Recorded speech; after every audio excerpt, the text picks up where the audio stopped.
You mentioned also Larry Hennig. He was one of the first big stars you faced in the AWA. Larry Hennig memories, and you also mentioned he just absolutely killed you in those 45-minute double time limit draws. Memories of Larry.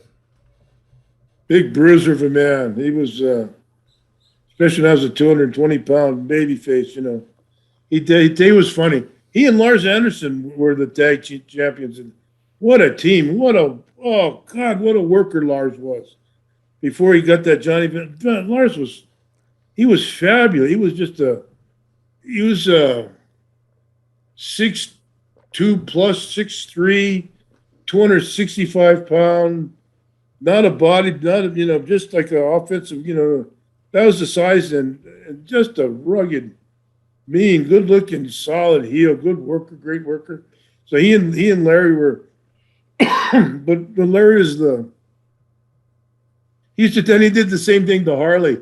He'd have, I hook you and I've got you, and here comes, Larry's gonna, lay one of those big forearms across it, and you duck and get out of the way, and I'd hook you, and he'd go, Don, this is gonna hurt, and you duck and bang, He used to do that to Harley, and then Lars. He said, Lars, this is gonna hurt. He would be funny. Guys would be mad and talking, and he'd just show a face and storm out of the room and come back. He says, "Yep, I just did it.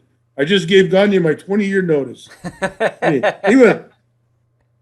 He wasn't going nowhere, and Gagne couldn't get him out either. I guess him and Vern were friends. I don't know. They always, tell to each other. They never had a kind word to say about one another in front of anybody, or in front of me anyway. Yeah, so other guys, they must have known what was going on. Did any of the old timers, like the long time AWA wrestlers, have anything nice to say to Vern? Because you said the Crusher didn't like him, Larry Hennig didn't like him. Did Vern get on with anyone after like a certain amount of time? They were promoters. They were dictators. They were tyrants at the time. Come on. Bruno, your champion, your star, made you millions of dollars. You won't give him Pittsburgh. You won't give him the towns around Pittsburgh. He hates you for that. That's his chance to become. No, it's all mine. It's going to stay mine. I'm not doing any. I'll make you. And guys get pissed off without that they come in and they were stars for 2, 3, 5 years, and that's they think fucking Vince is supposed to take care of them for the rest of their life. That's why people hate McMahon.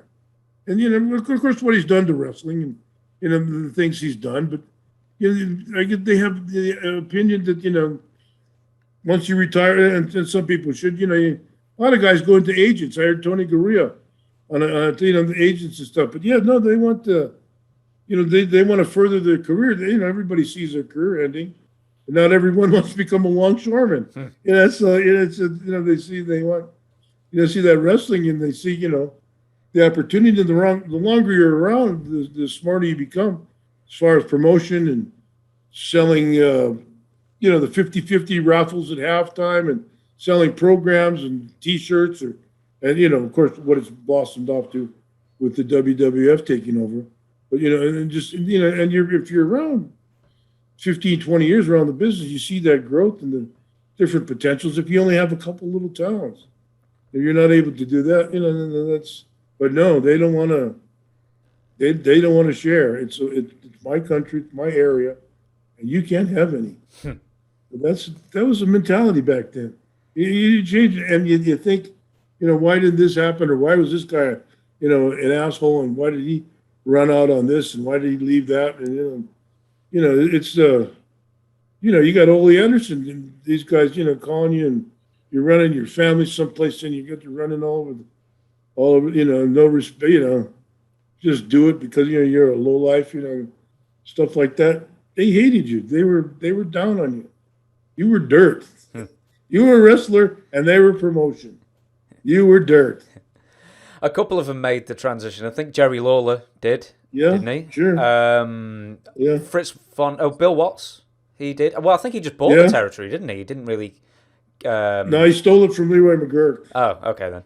I don't know. Well, Leroy was blind, and He was easy to steal from him then, I suppose, if he was blind. Oh yeah, blind. That's they said, but Bill was a smart guy.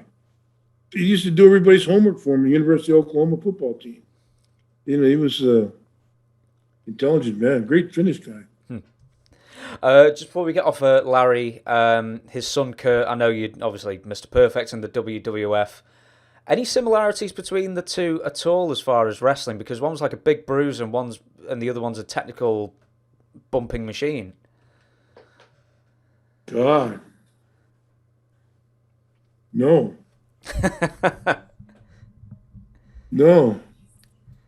Kurt spent his time, when his first run through, he was around Martell, and he was in Connecticut. My wife and we'd babysit Joe, who was the guy? Axel Rock? Yeah, Curtis Axel, I think he was at one point. Curtis Axel, yeah. Yeah.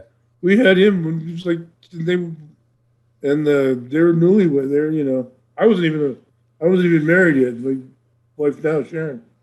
But yeah, he was around and he worked out with us, and he was a good kid. Then could see potential. He had bad knees. That's why he wasn't. That's why he wasn't a college, a great college athlete, a great football player or basketball. He was talented in all aspects, but he had a couple bum. I know one or I know he had one bum knee for sure, but he had a bad knee, maybe two. Great athlete, great attitude, smart, and learned promos, learned everything. He went around. He gathered all the information he could, around being in the WWF at the time. He was living up in Connecticut up there with us, and Angelo Mosca, and those kind of guys, George Steele, and all those guys. He was learning from just a cast of characters. So he took all those characters to Minnesota, developed himself into a fine baby face, still growing, still learning. I guess he had all those, George Steele and Mosca and Sergeant Slaughter, all those other guys, Pat Patterson, all those other guys still, still current in his mind. And he came into WWE just perfect. He was good, he was, I guess, he was rascal. He got in trouble for, I don't know what, he got let go here, let go there. He was always fooling around. He would have been back. He would have been a big star, had he not passed away. It wasn't just a matter of time till somebody picked him up again and put some belt on him. He was, guys, he was money. He was, there were dollar signs all over that kid. So, he wouldn't be out of a job for long. Did he ever catch you in a rib? No. He was apprentice. He was Fuji's apprentice.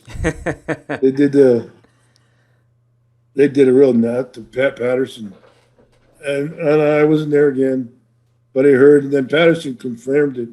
Said, thanks a lot for the point. Thanks a lot for the camera. But evidently they got Patterson was taking were they Kuwait or UAE or maybe another European trip. So Patterson was taking snapshots of. So they got a hold of his camera and they dropped their pants and they bent over and got as close as they could, and snapped off a couple, half a dozen pictures apiece, and put the camera back in the case, never knowing that it had been stolen or been borrowed. And when Pat got the pictures, he obviously knew who it was right away. And Fuji and Curt had blowing him kisses. Oh God.